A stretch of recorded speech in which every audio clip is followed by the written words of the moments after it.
ప్రభువునందు నాకు అత్యంత ప్రియమైనటువంటి వాళ్ళారా, మన ప్రభువును రక్షకుడునైనటువంటి యేసుక్రీస్తు వారి యొక్క శుభనామములు మీ అందరికీ నా హృదయపూర్వకమైన శుభములు వందనములు తెలియజేస్తున్నాను. ఉదయకాల సమయంలో దేవుని వాక్యాన్ని ధ్యానం చేసుకుందాము. ఈరోజు వాక్య ధ్యానము కొరకు మనం తీసుకున్నటువంటి లేఖన భాగము ప్రకటన గ్రంథము 2వ అధ్యాయము 10వ వచనం చదువుకుందాం. ఇదిగో, మీరు శోధింపబడినట్లు అపవాది మీలో కొందరిని చెరలో వేయింపబోచున్నాడు. 10 దినములు శ్రమ కలుగును, మరణం వరకు నమ్మకముగా ఉండము, నేను నీకు జీవ కిరీటం ఇచ్చేదను.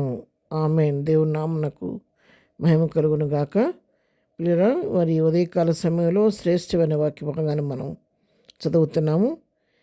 అనేక రకాల శోధనలు, శ్రమలు మన జీవితాల్లో కలిగినప్పటికీ ఆ శోధన కాలంలో వాటిని తట్టుకొని నిలబడి తాడుకున్న వారు మధ్యలో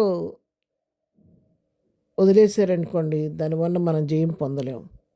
కానీ చివరి వరకు కూడా, మరణం వరకు ఎవరైతే ఇటన్నిటిని తట్టుకుంటూ నమ్మకంగా ఉంటారో వారికి దేవుడు జీవకిరీటం ఇస్తారని చెప్పి వాగ్దానం చేస్తూ ఉన్నాడు.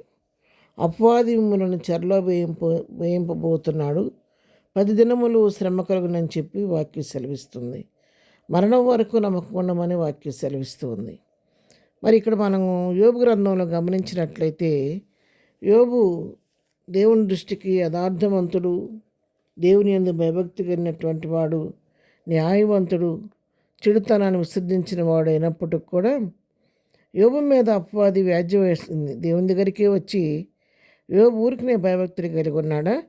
యోబుకు నువ్వు అతను కలిగిన దానికి అంతటికీ అతని ఇంటి వారికి అందరికీ కంచి వేసేవి కదా, అందుకే ఆయన భయభక్తులు కలిగి ఉన్నాడు.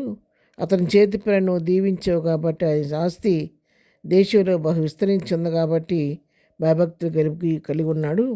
ఒకసారి నీ చేయి జాపి అతని కలిగిన సమస్తాన్ని మొత్తితే నువ్వు నీ ముఖం మీద ఇప్పుడే దూషించి విడిచిపెడతాను నిన్నని చెప్పి దేవుని దగ్గర ఒక సవాలు విసిరినప్పుడు దేవుడు అపవాది అంటున్నాడు కదా. యోబు గ్రంథం 1:12 మనం చదువుతాం. యెహోవా, ఇదిగో అతనికి కలిగిన సమస్తమును నీ వశమున ఉన్నవి, అతనికి మాత్రము ఏ హానియు చేయకూడదని అపవాదికి సెలవీయగా వాడు యెహోవా సన్నిధి నుండి బయలువెళ్ళెను. ఎవరు? అపవాది యెహోవా సన్నిధి నుండి బయలువెళ్ళి ఆ 1వ అధ్యాయం అంతా మనం చదివితే ఎన్నో విధాలుగా యోబును శోధించాడు. తనకున్నటువంటి మరి ఎద్దులు, గాడిదలు చనిపోయినాయి, గొర్రెలు చనిపోయినాయి, మరి ఇంకా ఒంటెలు చనిపోయినాయి, కడుపును పెట్టిన బిడ్డలందరూ ఒక్క దినాన్ని చనిపోయారు. సమస్తాన్ని కోల్పోయాడు. కానీ యోబు తన యథార్థతను విడిచిపెట్టుకోకుండా అటువంటి పరిస్థితుల్లో కూడా తన పై వస్త్రాన్ని చింపుకోనంట తల వెంట్రుకలు గురించుకొని నేల మీద సాష్టాంగపడి నమస్కారం చేశాడంట. అంతేకాదు, నేను తల్లి గర్భంలోని దిగంబరిగా వచ్చాను, దిగంబరిగానే వెళ్తానంటున్నాడు. కానీ మరి యెహోవా తీసుకుని పోయిన ఆయన నామునకి స్తుతి కలుగును గాక అని ప్రభువును స్తుతిస్తున్నాడు. కానీ ఏంటి ప్రభు అని ఎంత నమ్మకంగా, ఎంత భయభక్తులు కలిగి ఉంటే నాకు ఎంత కీడు చేసే బిడ్డని దేవుని ఎదురు ప్రశ్న వేయలేదు. ఇదంతా చాలక శరీరంలో కూడా అరికాలు మొదలుకొని నన్నెత్తి వరకు భయంకరమైన కురుపులతో బాధించబడుతుంటే భార్య కూడా తన మీద కోపగించుకుంది. కానీ యోబంటున్నాడు, మీరే అనుభవించాలా, దేవుని దగ్గర నుంచి కుడి అనుభవించకూడదా అని ప్రభువుని మహింపరిచాడే కానీ నోటి మాటతో కూడా పాపం చేయలేదంట. ఆ విధంగా తన భక్తిని, విశ్వాసాన్ని కాపాడుకోబట్టి దేవుడు మరలా యోబుని జ్ఞాపకం చేసుకొని 42 అధ్యాయాలకు వచ్చేసరికి అతను కోల్పోయిన దాని అంతటికీ రెండింతలుగా దేవుడు అతను ఆశీర్వదించి సమృద్ధినిచ్చినట్టుగా మనం చూస్తున్నాం. ఏమైతే కోల్పోయాడో అవన్నీ దేవుడు తిరిగి ఇచ్చాడు. ఎట్లా ఇచ్చాడు? అతని పూర్వస్థితిని మళ్ళీ అతను కలుగు చేశాడు.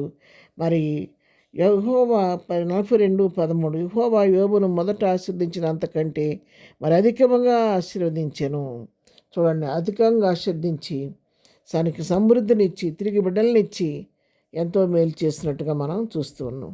యోబు విషయంలో అంత నమ్మకంగా తన యథార్థతను బయలుపరిచిన దేవుడు ఈ కడవరి దినాల్లో రకరకాల శోధనలో నీకు నాకు కలుగుతుండగా, ఈ శోధన సమయంలో అపవాది అనేక రకాలుగా క్రైస్తవులను ఈ దినాన హింసలకు గురి చేస్తున్నప్పుడు మన విశ్వాసాన్ని, భక్తిని కాపాడుకుంటూ కడవరకు ప్రభుకు నిలబడగలిగితే తప్పకుండా దేవుడు నీకు నాకు కూడా వాగ్దానం చేసిన జీవ కిరీటాన్ని ఇస్తాడు. కాబట్టి ఆలేక సమస్యలక ముందుంచినటువంటి వందెపు రంగంలో ఓపికతో గురి యొద్దకు పరిగెత్తుదాం. ప్రార్థన. ప్రేమ కలిగిన తండ్రి, ఉదయకాలం మాకు ఇచ్చినటువంటి ఈ వాక్య భాగాన్ని బట్టి నీ కొందనాలు ప్రభా. మీటి పరిస్థితికి కూడా మేము ఎదురెక్కకుండా నాయన గురి యొద్దకు పరిగెత్తి ప్రభా జయ జీవితం పొందుకునే కృపద ఇచ్చాడు. ఈ దినం మేము చే పనిపాట్లో రాకపోకలో తోడుగా ఉండండి. ఈ దినం బర్త్డే మ్యారేజ్ చేసిన వాళ్ళని దీవించి ఆశీర్దించమని యేసునామములో ప్రార్థించడి పొందుకొని ఉన్నాము తండ్రి.